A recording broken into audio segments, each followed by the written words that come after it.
Okay, so hey guys and welcome back to another Axel 72 video, and in today's video I'm back with another interview and I'm here with Ben Crocker. Ben, how are you? I'm good, good, thanks mate, how are you? I'm great, mate. I very much appreciate you doing this, mate. No problem, my pleasure. Yes, and so I think I'm getting this right, you're a welterweight, you're 27 and you're 6-0, correct? That's correct, yeah. Great, okay, and if you're new around here and you haven't yet subscribed, please do so, like the video if you do need like the video, and let's get straight into it. So, the question which I always like to start off with is, who inspired you to get into boxing? It's an hard one. I don't know. When I was younger, I used to do kickboxing, so I was always better with my hands than I was with my legs. I guess the Rocky movies, to be honest. The Rocky movies is what really got me into it, watching those films. And I used to have DVDs of Ricky Hatton. So, yeah, I'd say Rocky Balboa and Ricky Hatton. I mean, two idols and I'm sure inspirations for many people, probably in a bit different ways, but yeah, definitely.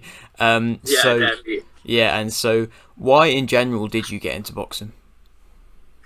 Like I said, I was doing kickboxing. I was a lot better with my hands than I was with my legs. And I just wanted something a bit rougher and something I could let my hands go. I came home one day and I just said to my dad, will you find me a boxing gym? And I just went from there. Great. And then, so did you go down the amateur route? Yeah, so all my amateur career I was with Steve Brophy.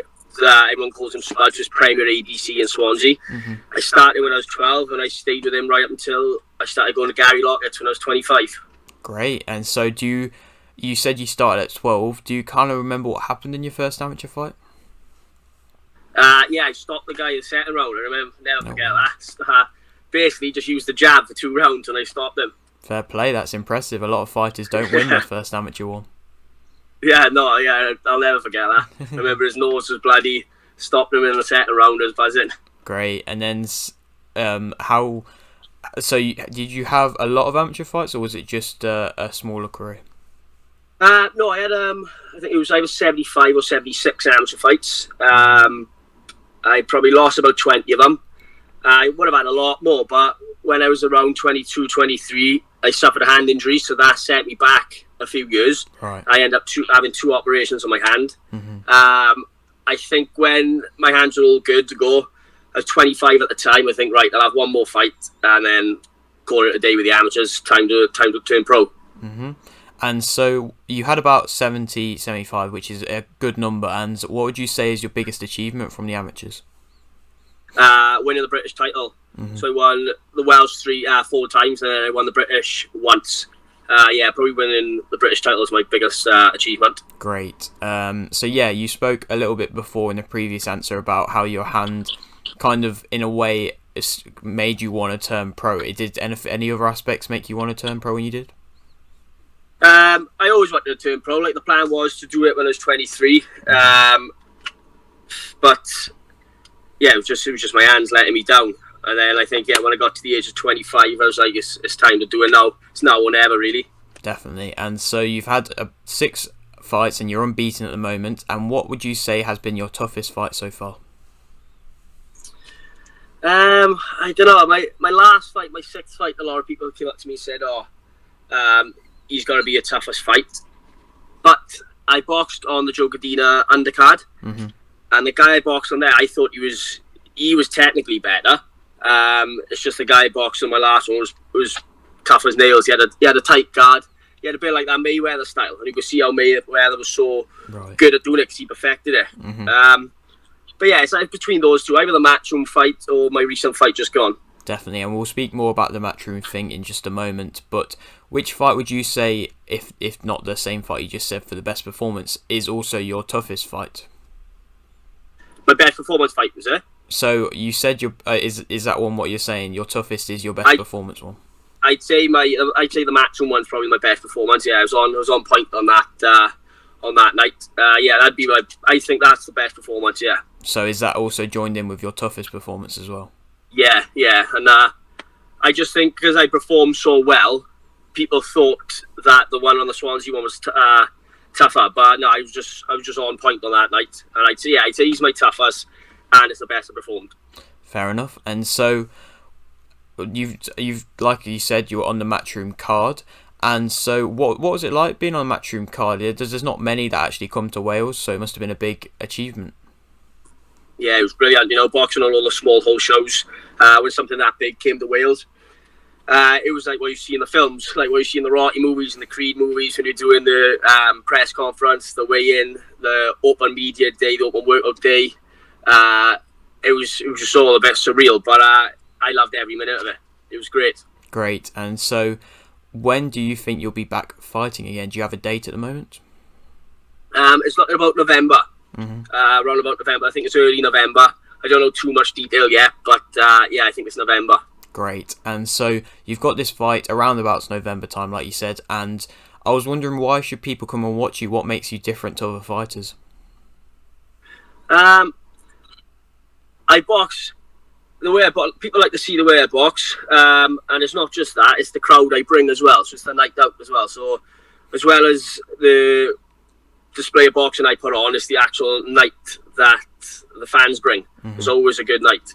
My last fight, I didn't sell nowhere near as many tickets as I normally do, but my fans were still allowed us in the place, and they still had a great night. I think that's what draws people in once they see videos of people come in. Me winning, obviously that's always a plus. So me winning plus the night people are having, that's just what draws them in. Definitely. And so, how big of a impact do the fans have on you when you are fighting?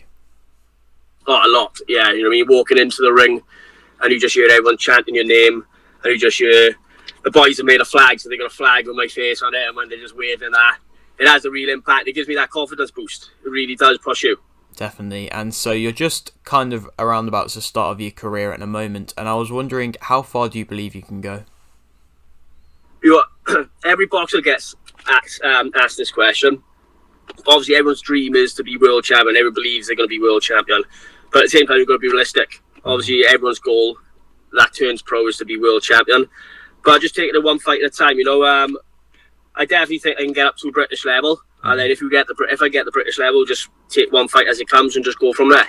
Definitely. And so, so that's a roundabout's a fair result. You're staying relatively, it's driven, but like not over. You're keeping it realistic, which I do like to see. Exactly. Yeah. You know what I mean? Anything could happen in the sport. You could get a world title shot, but just take it one fight at a time. If I get offered a Welsh title, I take that.